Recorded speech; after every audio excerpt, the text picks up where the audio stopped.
আমরা যদি দুপক্ষের ক্ষতির বিশ্লেষণ করতে চাই, অর্থাৎ সেটা দেখতে চাই, দেখবো যে আমেরিকা ইরানের সবগুলো মিলিটারি অ্যাসেটে আক্রমণ করার চেষ্টা করেছে। তিরবিজে বাবর এবং খোরদাদ যে এয়ার ডিফেন্স সিস্টেম সেটা ধ্বংস করা হয়েছে এরকম দাবি করেছে।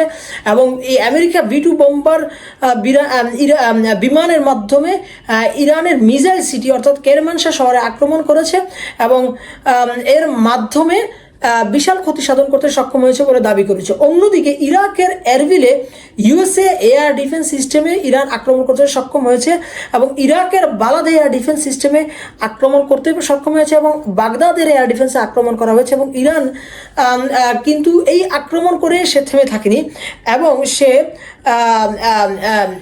অন্যান্য স্থানেও আক্রমণ করছে। অন্যদিকে আমেরিকা ইরানের আল আসাদ প্যাট্রিয়ট সিস্টেম ইরান আল আসাদ ঘাঁটিতে ইরাকের আল আসাদ ঘাঁটিতে প্যাট্রিয়ট সিস্টেম ধ্বংস করতে সক্ষম হয়েছে। তো ইরানের কেরমান শহরে রাদ ও সার্ফেস টু এয়ার মিসাইল যে সিস্টেম আমেরিকা সেটা ধ্বংস করতে সক্ষম হয়েছে। ইস্পাহানে আক্রমণ করেছে এবং সেখানে S-300 যে বাবর রাখা যায় সেটাও ধ্বংস করতে সক্ষম হয়েছে বলে দাবি করা হচ্ছে। এবং কেরমার সাথে সার্ফেস টু এয়ার মিসাইল ধ্বংস করেছে। ইরানের সিরাজ এবং বুশাহরের সার্ফেস টু এয়ার মিসাইল ধ্বংস করতে সক্ষম হয়েছে। বন্দর আব্বাসের নেভাল সিস্টেমে যে এয়ারবেস এবং এয়ার ডিফেন্স সিস্টেম ছিল সেটা ধ্বংস করতে সক্ষম হয়েছে। অন্যদিকে ইরান কুয়েতের আলী আল সালাম শহরে প্যাট্রিয়ট সিস্টেম ধ্বংস করতে সক্ষম হয়েছে বলে দাবি করেছে। এবং সৌদি আরবের থার্ড এয়ার ডিফেন্স সিস্টেম ইতিমধ্যে আক্রমণ করা হয়েছে এবং কিং আব্দুল আজিজে আমেরিকার যে ঘাঁটি ছিল সেটাও আক্রমণের শিকার হয়েছে। এবং সৌদি আরব থেকে যাওয়ার পথে প্রতিরক্ষার জন্য যে সার্ফেস টু এয়ার মিসাইল এবং প্যাট্রিয়ট সিস্টেম থেকে বাহরাইনে যাওয়ার যে surface to air missile system ছিল সেটা তো আক্রমণ করতে সক্ষম হয়েছে।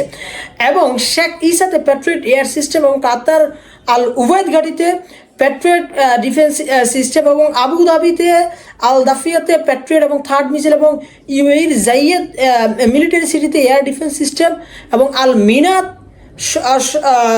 ওমানের মাস্কটে একটি সামরিক ঘাঁটিতে আক্রমণ করতে সক্ষম হয়েছে এবং ওমানের দুকুম সিটিতে একটা পোর্ট্রেট এয়ার ডিফেন্স সিস্টেম আক্রমণ করতে সক্ষম হয়েছে। এবং জর্ডানের প্রিন্স হাসান যে বেইজ সেই বেইজে আক্রমণ করতে সক্ষম হয়েছে এবং আম্মান শহরের মেট্রোপলিটন সিটিতে আক্রমণ করতে সক্ষম হয়েছে ইরান।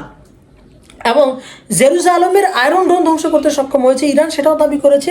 এবং ক্রিয়াতে IDF এর হেডকোয়ার্টার এবং সেন্ট্রাল তেল আবিবের ঘাঁটিতেও কিন্তু ইসরায়েলের সেটাতেও কিন্তু ইরান আক্রমণ করতে সক্ষম হয়েছে।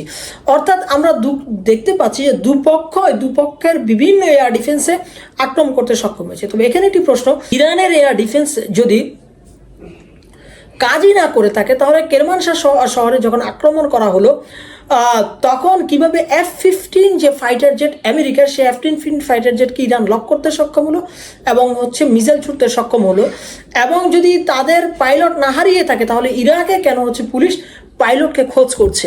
তো এর কারণে যেটা বোঝা যায় যে আসলে এই যুদ্ধটা একটা ব্যাপক আকার ধারণ করছে এবং বর্তমানে যে মিডিয়া সেই মিডিয়া কিন্তু এই যুদ্ধকে পশ্চিমা মিডিয়া ওই নিউজগুলোই প্রকাশ করছে যেগুলো আমেরিকার পক্ষে যাচ্ছে। বিশেষ করে CNN যখন যুদ্ধের সঠিক ঘটনা প্রকাশ করতে গেল, আজকে যেটা জানা গেল যে CNN কঠোর সমালোচনা করা হয়েছে এবং এই যুদ্ধকে পশ্চিমারা একটা মালাহামা অর্থাৎ ব্যাপক হারে যুদ্ধ একটা হিসেবে প্রচার করার সৃষ্টি করছে, যাতে করে এখানে এই আমেরিকা, ফ্রান্স, জার্মানি বা UK অন্যান্য সাপোর্ট পায় এবং সেই সাপোর্টে যেন ইরানকে নাস্তানাবুদ করতে পারে।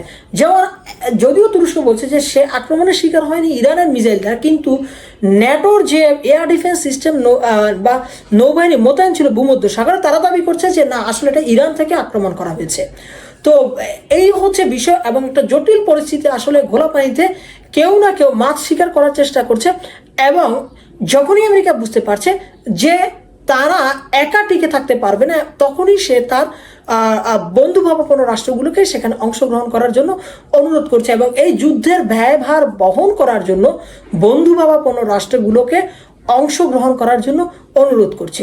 ইতিমধ্যে যেটা আমরা শুনতে পেরেছি, এই যুদ্ধের প্রতিদিনের ব্যয় 100 থেকে 200 মিলিয়ন ডলারে গিয়ে দাঁড়িয়েছে।